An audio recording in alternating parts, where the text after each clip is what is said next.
Okay, suppose if I'll ask you that, okay, there's a function y equals to f of x, and you find the average of this function over some interval.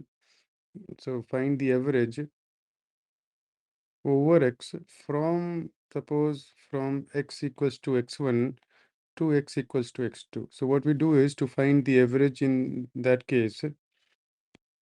So we integrate the function, whatever it is, with respect to variable over which we have to find the average. So here I have to find over the average over x. So we'll be integrating it with respect to x for that given interval, and we are going to divide it with the given interval. No? So we have seen that thing in our basic math, just I'm repeating it. So what I can do, I can write this thing even as integral of f of x dx for the given limits by integral dx from x1 to x2. Okay. So suppose if I have to find average of sine or cos function over one full interval, okay. There is something you remember it also. It will come handy in some chapters that we are going to see in 12th class. So if you have to find the average of sine or cos function, suppose if I have y equals to sine x, and have to find the average of sine function. See this symbol, this conical brackets is a symbol to represent that I am finding the average. So the average of sine function over one full interval of it, what it means, you will be finding out the average for one time period, maybe from starting from x equals to 0 to x equals to 2 pi. So to find the average of sine function over one time period, what I do, I integrate it for one time period, and then we divide it with that interval. So what you are going to find, it is going to come 0. Why? If I'll ask you what is going to be this integral 0 to 2 pi sine x dx, it is going to be area under sine x curve from x equals to 0 to x equals to 2 pi, no? So what we have is, if I draw the sine function over one full interval, what is the area under the curve will be. So if you see that if this is my x equals to 0, this is our x equals to pi, and here is our x equals to 2 pi. So whatever area I have got from 0 to pi, it is something which is above the x-axis. And if the magnitude of the area is a, with sign if I write down, it will be plus a. But the area that you see, which is in the interval pi to 2 pi, the magnitude of the area will be same, just it is lying below, so it is going to be minus a. So total area that is bounded by the curve for one full interval, it is 0. So that's why the average of sine function over one full interval 0. Same goes for cos function also. So if I'll plot the cos function for one full interval, you will find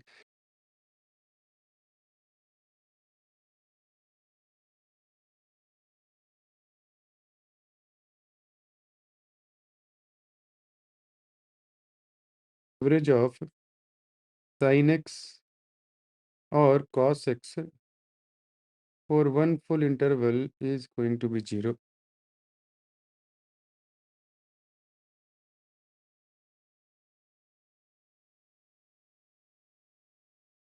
Okay, I hope all of you got this thing. Ritik, you have joined now. Simple thing only. Just I'll repeat for you. If I have to find average of any function with respect to some variable, we integrate it with respect to that variable for that given interval. Pradeep came now. So if I have to find average of any function, what we do, we integrate it with respect to that variable, and we divide it with that interval. And the limit of that integral will be whatever limit for which I have to find the average that we have seen in basic maths. So if I do that thing to find the average of sine function over one time period, which is going to be from 0 to 2 pi, what you find, the average of it from for one time period will come 0.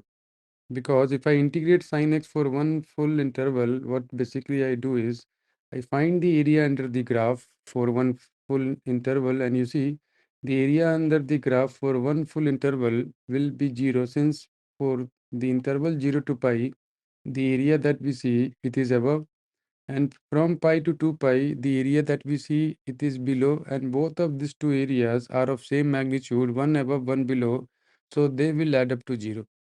So the average of sin x or cos x for one full interval of it will be 0. That you must remember it as a fact also. Okay. So I'll take a new page. I can take a new page now.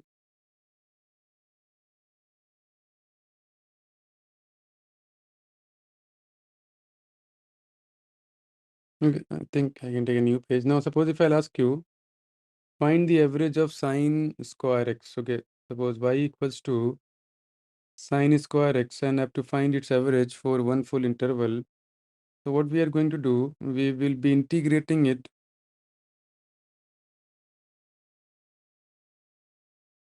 and we are going to divide it with that interval. So if I integrate it from 0 to 2 pi and I divide it with that interval 0 to 2 pi dx.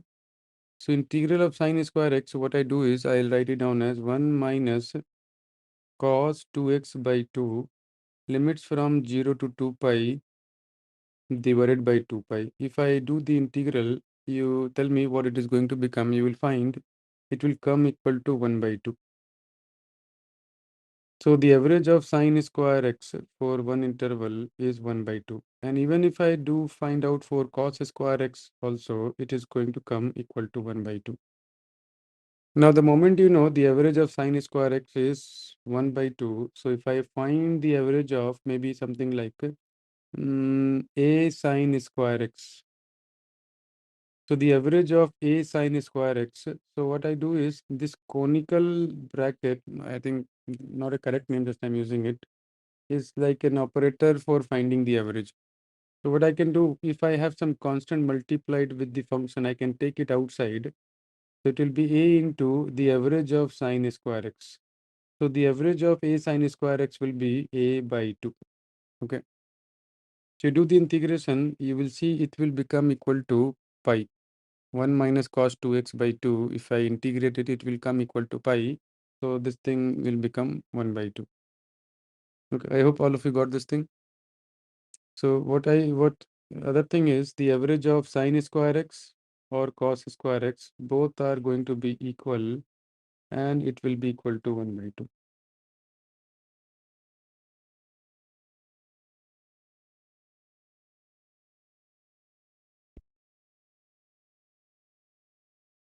Okay.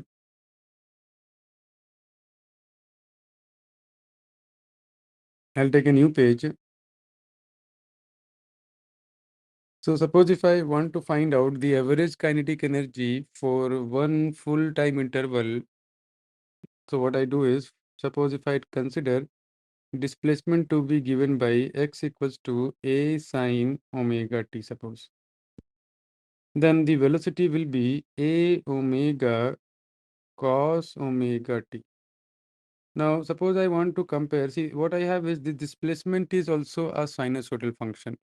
And this velocity is also a sinusoidal function with same frequency. Sinusoidal means sine or cos. So to compare their phase, what we do, we write down both of them either in sine form or cos form. So if I write down this velocity in sine form, what I can do is I can write it down as a omega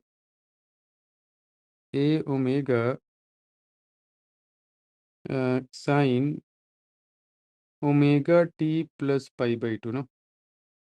Now, once you write down both of them either in sine form or cos form, then you see what is the net input given to x here is, which is the displacement. It is omega t. So net input given to the velocity for at any time t is going to be omega t plus pi by 2. So what I can say here is the phase difference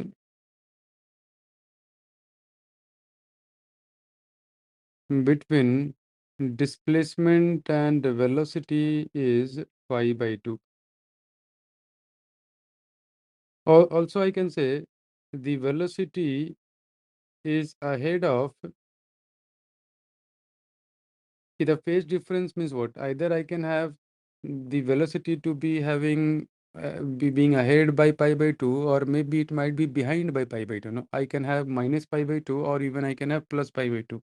both will mean the phase difference between displacement and velocity is pi by 2. But what basically here I have velocity being ahead of the displacement by pi by 2. So velocity is ahead of displacement by pi by 2. Okay. That is one thing you're supposed to know. Next, suppose if I write down the kinetic energy, okay, or the potential energy. So potential energy is going to be half kx square. So what it is going to be, if I write the x in terms of t, it will be half ka square into sine square omega t. So since if I have sine square omega t or any sine square function, the average of it for one full interval, whatever time interval this sine function has, whatever the time period this sine function has, it's going to be 1 by 2. So the average kinetic energy, average potential energy, which I will write it down as this conical bracket u, will be the average of half ka square sine square omega t. So what I can do, I can take out this constant outside. It will be half ka square into average of sine square omega t. And the average of sine square omega t will be 1 by 2. So the average potential energy will be 1 by 4 ka square. There is something you must know. Okay. Next, what we have is, suppose if I want to find the average kinetic energy, average potential energy for one full time interval. Means I am finding average over one full time period. It means I am finding average over time. Next, if I'll find the average potential kinetic energy. This one is given in your module also over one full time interval. So what we see is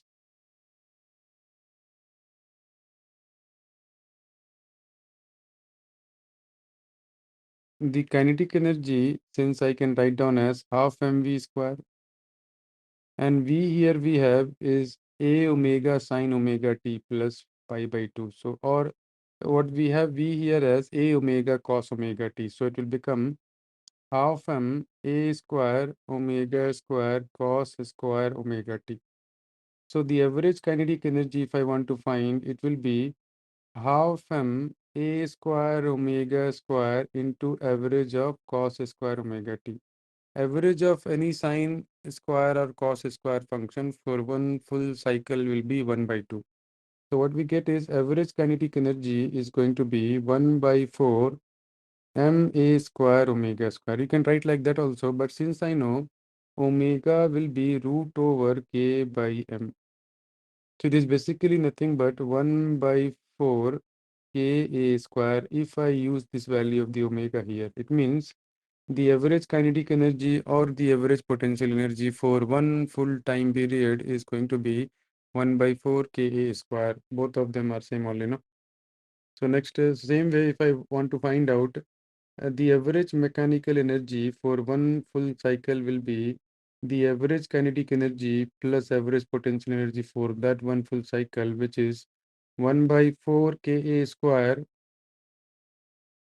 plus 1 by 4 ka square, which will be 1 by 2 ka square, which is going to be the maximum potential energy, or it is also going to be equal to the maximum kinetic energy. I hope you understand now why it is going to be also equal to maximum kinetic energy, because whenever kinetic energy is maximum, if I consider the case when the spring was having zero elongation at the mean position, the potential energy will be zero at that place. So whatever is the total kinetic energy, maximum one is same as the total mechanical energy, you know. So I hope all of you got this thing. So see this result in your module also. You will find it is written somewhere.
Just a moment.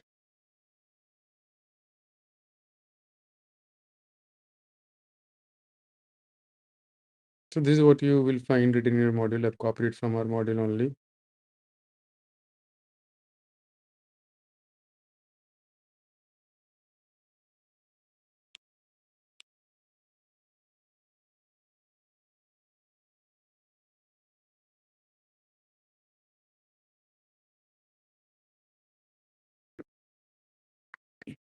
So what is U naught?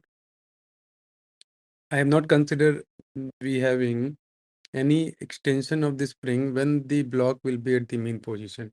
But in case if the spring was having some change in the length, even when the block was at the mean position, like the case when we had spring block system oscillating in the vertical plane, so it is that potential energy that is written here, U naught. Okay, no? So that is something we are not considering here, so not a problem. So the total mechanical energy is going to be equal to half k square plus U naught, but that U naught is going to be 0 if I consider the extension of the spring to be 0 at the mean position. So U naught is the potential energy at the mean position. No? It may be 0 in some cases, it may be non-zero. Copy this thing, everyone.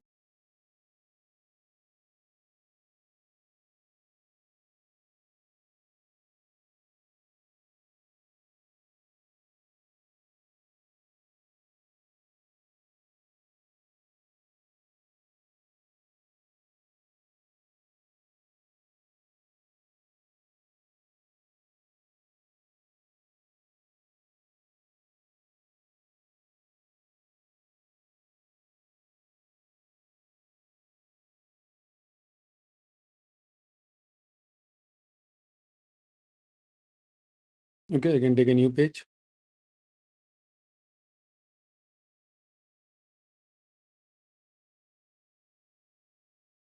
I can take a new page. No? My voice going through, I think so.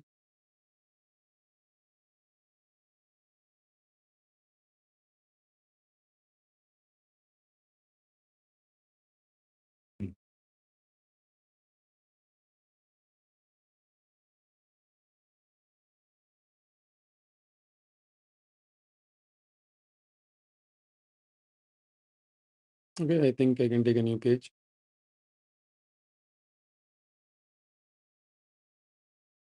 Copied, no? Vishal, copied, no? Prajit, Yes, copied, sir. no? Okay. Yes, sir. No, what we have is the displacement x is going to be, if I take it as sine function sine omega t, what we get is velocity becomes equals to a omega cos omega t. See what I can do, since I can write down sine omega t as x by a, then cos omega t I can write down as root over 1 minus x square by a square, no? Because I can write this thing as 1 minus sine square omega t.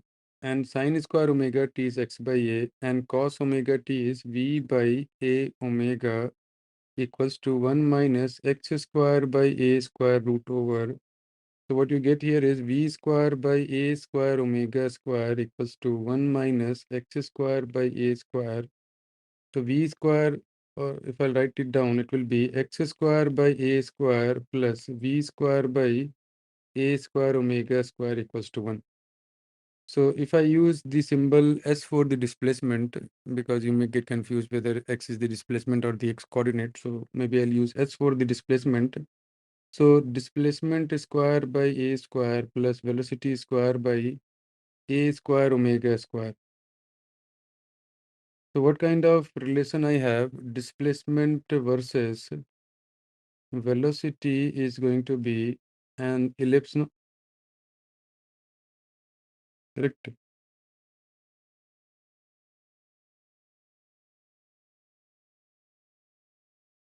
Sir. Check the calculation, nothing wrong, no? Yeah. So next thing is, suppose I want to find out the kinetic energy, average kinetic energy as a function of, in terms of the displacement or over the variable which is x. Okay, so earlier what we did, we found average kinetic energy over the variable which is the time. So we got average to be equal to 1 by 4 Ka square. So here if I want to find out the average over x, that is what you will find in the next table that is there. Just let me copy it as well. Here it is.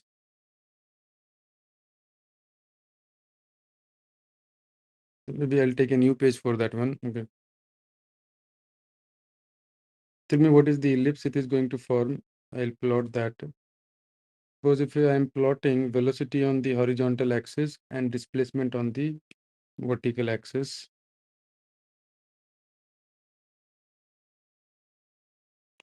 it is going to be an ellipse.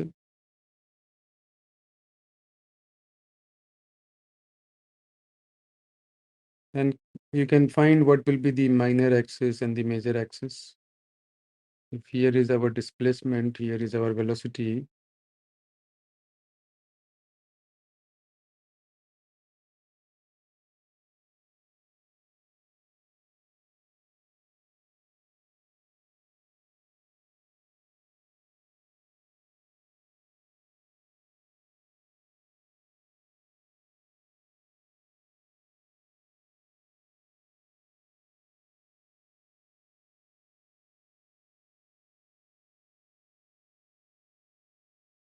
One of the axis will be 2a, or one of the diameter will be 2a, other diameter will be 2a omega. No, like the way x square by a square plus y square by b square. One of the diameter will be 2a, other will be 2b, just like that. I think you might have copied by now.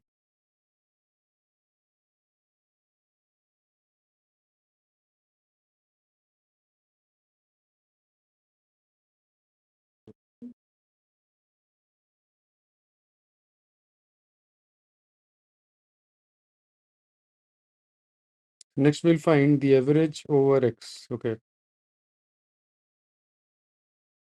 Average over x equals to minus a to x equals to plus a, if I have to find. So what we have is the kinetic energy function is going to be half k x square, no? So to find the average kinetic energy for over x, I must integrate it with respect to x for that interval, which is minus a to plus a, and we must divide with the length of the interval, which will be a minus of minus a. So if you integrate it, you will see it's going to become 1 by 3 Ka square.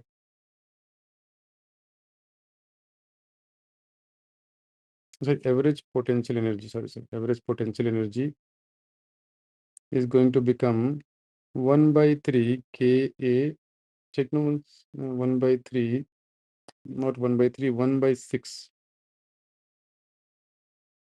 Integrate this thing, it will become 1 by 6 divided by, so it will be kx cube by 6, limits from plus a to minus a divided by 2a. So let's see how much it will become. It will become Ka cube by 6 minus of minus Ka cube by 6 by 2a. It will become Ka square by 3. And I will add up here. Now, next I'll find out the average kinetic energy. For that, what I will do, I'll use the kinetic energy function that we have got in terms of x. So what we have is kinetic energy I can write down as half mv square. And what we have is from here, since v I can write down as v by v equals to a omega cos omega t. It will be half m a square omega square cos square omega t, that I can write down further as half m a square omega square into 1 minus sine square omega t. Sine square omega t is x by a, so it will become half m a square omega square into a square minus x square. We'll correct it. Put the value of x by a, it will become half m omega square into a square x square. And if I use omega to be equal to root over k by m, so the kinetic energy is going to become equal to half k a square into a square minus x square. So if I want to find the average kinetic energy over x equals to minus a to a, so I must integrate it half k a square minus a square minus x square by 2a. And if you do the integration, I think it will become equal to k 1 by 6 k a square. Okay.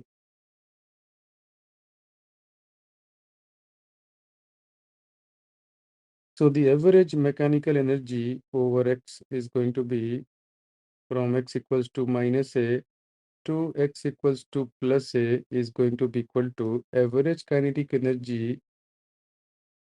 plus the average potential energy. And what it will be, it is going to, you will see it is also going to be half Ka square. What I will do, I'll write it down as average mechanical energy to be equal to half Ka square plus U naught, where U naught is the potential energy at mean position. I hope all of you understood and you must remember this formulas also. And it's there in your module as well. To copy this thing.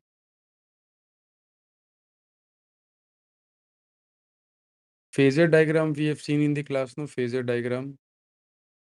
You remember, no? Phasor is nothing but a rotating vector, a rotating radius vector.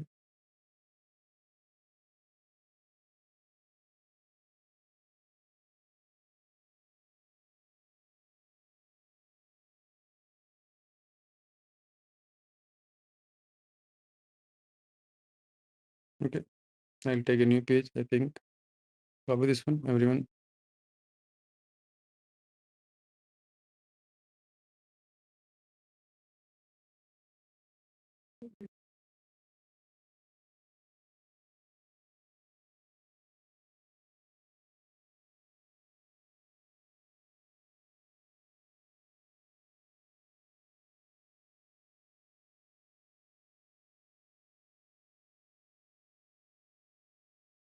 Okay, I'll take a new page. So next we are going to see something that is called as superposition of two SHM. Okay.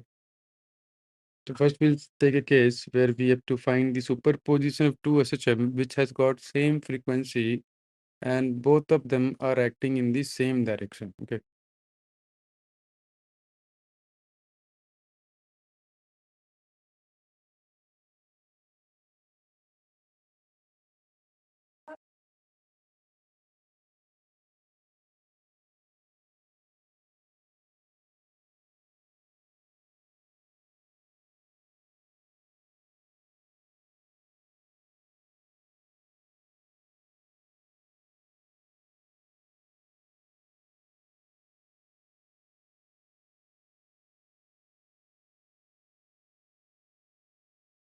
Suppose if I give you first SHM is suppose x1 whose amplitude is a1 and suppose given by a1 sine omega t. Next one is x2 whose amplitude is a2 and suppose it is given by sine omega t plus phi.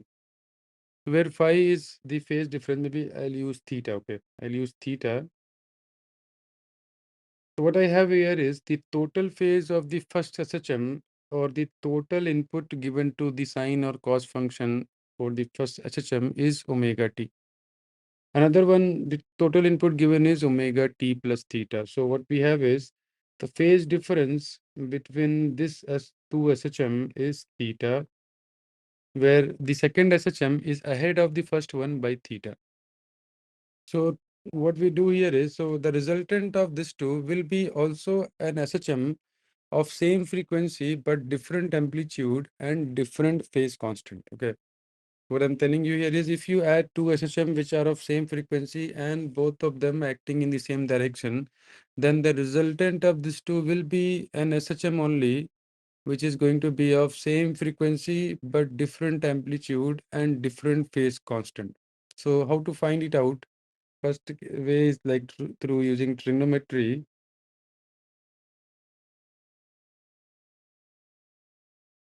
So suppose if I write down the first SHM and second SHM, if I'll take the sum, x1 plus x2, the sum of these two SHM will be also going to be an SHM of same frequency, just different amplitude and different phase constant. So to add it up, just I'll write it down. X1 plus x2 will be the resultant. So the resultant displacement will be the sum of the displacement because of first and second, x1 plus x2. What we get is x1 is a1 sine omega t, x2 I will expand it, it will become a2 sine omega t plus theta. Just expand this thing, no? See, what it will become a2 sine, sorry, a1 sine omega t plus a2 cos theta into sine omega t. I'm using sine x plus y formula plus a2 sine theta into cos omega t. Correct? No?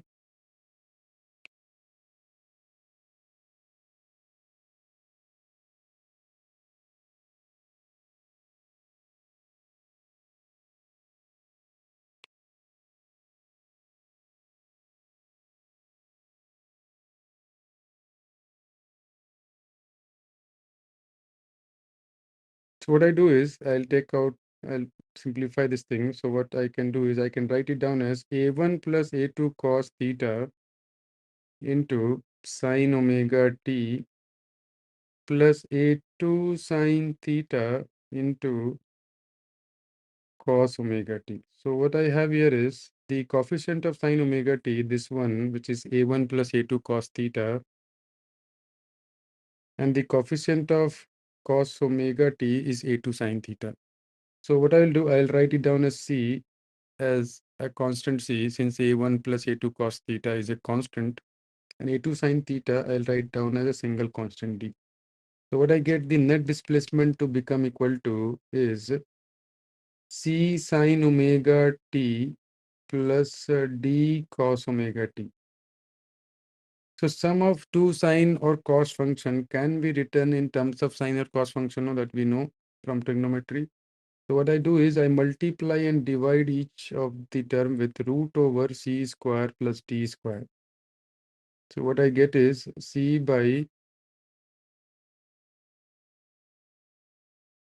root over c square plus d square into sine omega t plus d by root over c square plus d square into cos omega t, correct?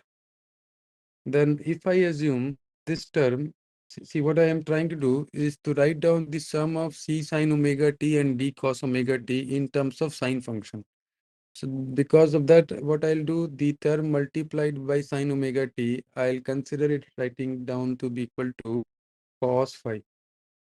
Because whatever this term is, it is less than 1, the coefficient of sine omega t. So anything less than 1 can be output of cos or sine function. So I am writing down cos phi to be equal to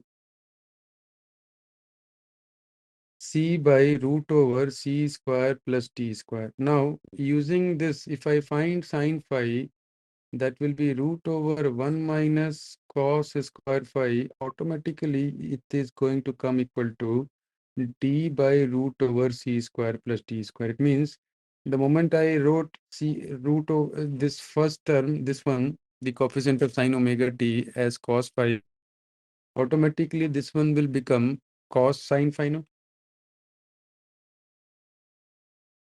So what I can do, if I divide this sine phi with cos phi, I can write down tan phi is going to be equal to d by c.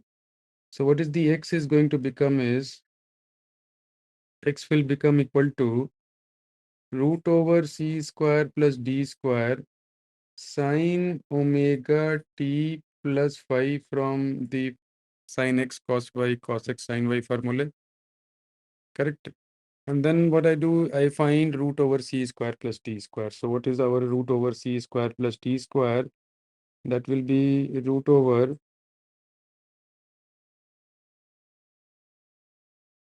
a1 plus a2 cos theta whole square plus a2 square sine square theta. So if I simplify it, it's going to be a1 square plus a2 square cos square theta plus a2 square sine square theta plus twice of a1 a2 cos theta root over.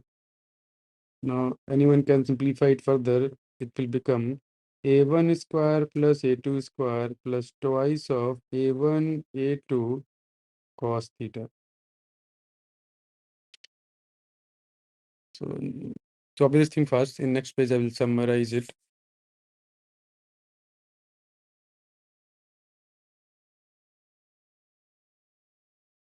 So the result that we get for the coefficient of sine omega t plus phi. So what is x? X is the resultant displacement, which is also going to be a sinusoidal function. So the coefficient of the sinusoidal function, whatever it is going to be the amplitude. So the resultant amplitude is going to come equal to root over this thing. And is it not looking like the vector resultant formula? No, if I have two vectors having an angle between them theta, and if the vectors are of length a and b, the resultant will be of length a square plus b square plus 2ab cos theta root over. Similar result coming here now. Okay, I'll take a new page. I can take now. Copy this thing fast, everyone. Be able to end the class at 5:15.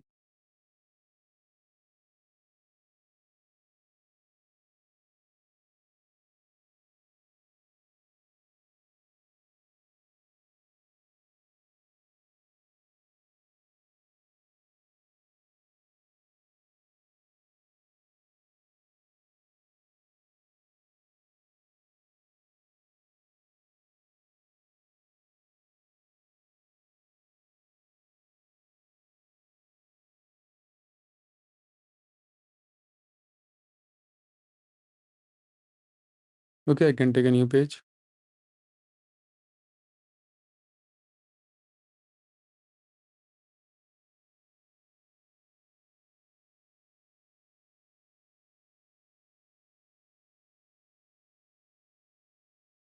Okay, Vishal, I can take a new page now. Sir. What we have is, if I have to add this to SHM, one is of amplitude A1, another one is of amplitude A2, and the phase difference between them is theta. So the sum of these two will be of amplitude A, and it will be a sinusoidal function with same frequency but with different phase constant.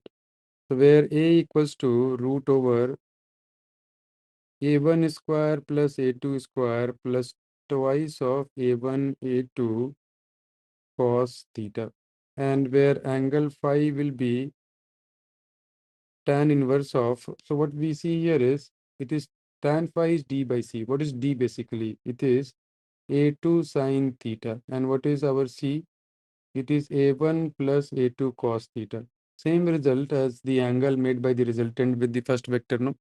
This is going to be tan inverse of a2 sine theta by a1 plus a2 cos theta. So even I can do the addition by phasor diagram also. So if I'll ask you, you draw you understand now what phasor was? It is nothing but a rotating radius vector, and it must rotate with same angular speed, whatever is the angular frequency of the given SHM. So for this first SHM x1, if I want to draw the phasor at t equals to 0, so what is that phasor will be? It will be making an angle 0 with the x-axis, since its phase constant is 0. And if I draw the phasor of x2, it will be a radius vector of length a2.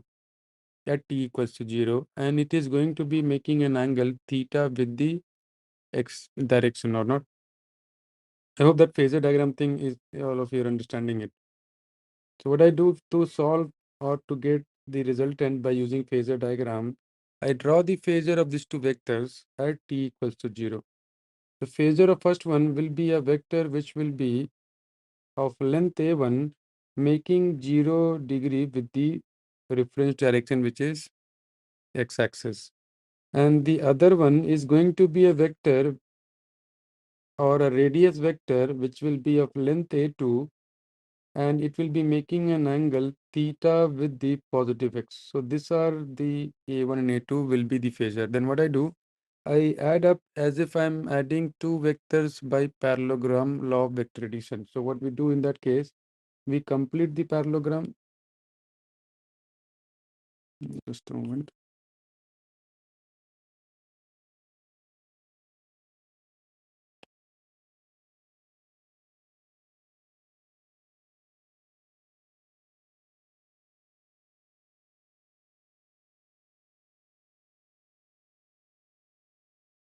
What we do, we complete the parallelogram.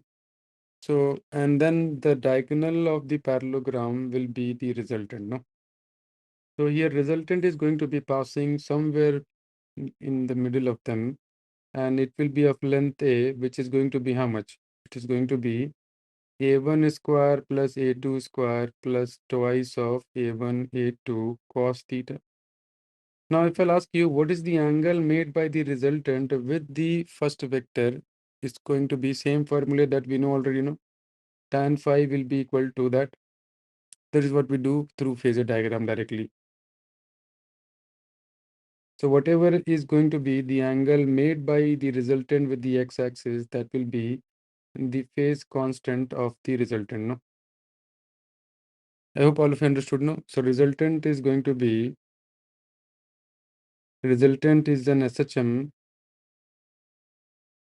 with same omega and amplitude, which is given by that a1 square plus a2 square plus twice of a1 a2 cos theta, and the phase constant is going to be equal to phi, which is tan inverse of this a1 plus a2 sine phi, this tan inverse of a2 sine theta by a1 plus a2 cos theta.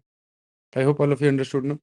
How we are going to find the sum of two SHM which are having same frequency and acting in the same direction.